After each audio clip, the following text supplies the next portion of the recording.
অনেক পড়েছে, অনেক তারা মাছ পড়েছে আগে সেদিকে দেখো।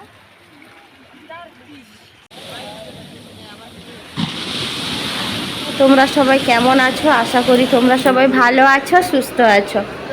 আমি এখন শিব বাবার মন্দিরে চলে এসেছি চন্নেশ্বরে। আমি আর আমার ছেলে ঢুকেই প্রথমে স্বয়ং মহেশ্বর বসে আছেন সামনে। তারপর পুরো মন্দিরটা আমরা ঘুরেই দেখলাম, চারিদিকটা ঘুরে।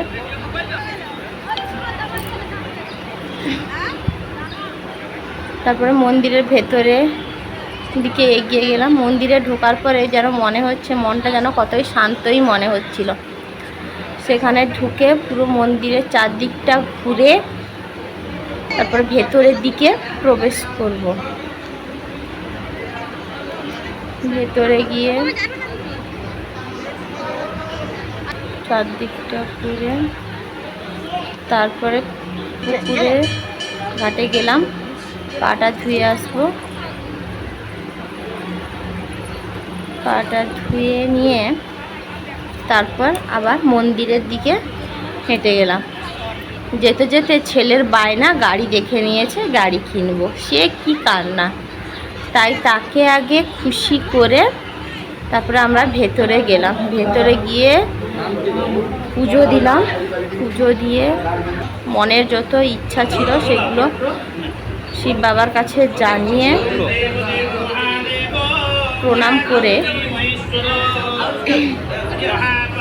তারপর আমরা সেখানে কিছুক্ষণ দাঁড়িয়ে চারদিকটা ঘুরে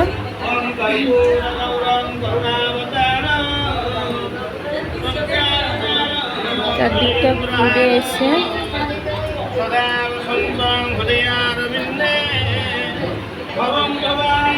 অনেকে ভিড় হচ্ছিল। তারপরে আবার শেষে প্রণাম করে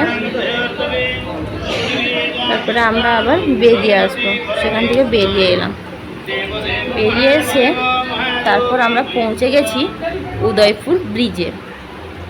উদয়পুর ব্রিজে পৌঁছতে গেলে এই সিঁড়িটাকে সবার আগে পার করতে হবে। কার এই সিঁড়িটা উঠতে তারপর যখন এসে দেখলাম ছেলে আমার আগে ছুটেই চলে গেছে। তারপরে এখানে এসে সামনে সমুদ্রের হাওয়া, যেন মনটা যেন খুব ঠান্ডাই হয়ে গেল। তারপর আমরা একটু সমুদ্রের জলে গিয়ে নামলাম। সেখানে কিছুক্ষণ দাঁড়িয়ে চারদিকটা দেখে কিছু ফটো তুললাম, কিছু রিলসও বানালাম। রিলস বানিয়ে সেখানে দেখলাম কিছু মাছ ধরা মাঝিগুলা মাছ ধরে সমুদ্রের পাড়ে টানছে। বিভিন্ন রকমের মাছেরই ছিল, কিন্তু কোনো মাছই নামই জানি না সমুদ্রের মাছ। তাও ছেলেই দেখছে, ছেলেই ভীষণ আনন্দ মাছ দেখে। কিন্তু সেই জালের মধ্যে বেশি স্টার ফিশই উঠছিল। খুব সুন্দর লাগছিল জালটাকে দেখতে, যেন চারদিকটা পুরো সাদাই হয়ে গেছে।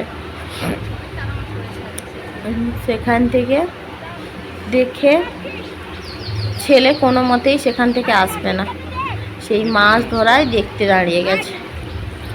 তাই সেখানে কিছুক্ষণ দাঁড়িয়ে তাদের মাঝে এই যে স্টার ফিশ ছেলে দেখছে, বড় বড় কাঁকড়া উঠেছে, ছোট ছোট কাঁকড়াও এসছে, অনেক রকমের সামুদ্রিক মাছও আছে, কিন্তু অনেক মাছের নামও জানি না। খুব ভালোই লাগছিল জালটা পুরো দেখতে। তার মধ্যে হ্যাঁ ছোট ছোট চিংড়ি মাছও আছে। এরপরে আমরা চলে এসেছিলাম উদয়পুর থেকে ঢেউসাগর। সামনে খুব সুন্দর একটা ছিল, বড় বড় করে জিরাফ দাঁড়িয়ে আছে। তারপরে ভেতরের দিকে যখন যাই সেখানে বোটিং করার জন্য বোট আছে, আর স্ন্যাক বিভিন্ন রকমের খাবারের দোকানও রয়েছে। বাচ্চাদের পার্কের ব্যবস্থাও রয়েছে। একটু ঢং করে ফটোও তুলে নিলাম। চারদিকটা এখানে ঢোকার পরে চারদিকটা যেন ঝাউ, পুরো ছোট ছোট ঝাউয়ের গাছ লাগানো আছে। ওই জায়গাটা গেলে এমনিতেই টাইম পাস হয়ে যাবে সারাদিনে, কারণ ওরই মধ্যে সব কিছু রয়েছে। ছেলেদের জন্য পার্ক রয়েছে, তারা খেলাধুলা করতে পারবে, বড়রাও দোলনায় ঝুলছে, দেখতেই পাচ্ছ, ছেলেদের থেকেও বাচ্চাদের থেকেও বড়রাই ঝুলছে ওখানে। আমার ছেলেও একটু বসে নিল, তাকে একটু দুলিয়ে দিলাম। ছেলেকে দোলনা দুলিয়ে দিচ্ছি, ছেলে একটু দোলনা দুলছে। যদি আমার ভিডিওটা তোমাদের ভালো লেগে থাকে তাহলে লাইক, কমেন্ট অ্যান্ড সাবস্ক্রাইব করে দিও। আর এই পার্কের মধ্যে তারপর এখানে রয়েছে বিভিন্ন রকমের সব কিছু সাজানো পার্কের মধ্যে।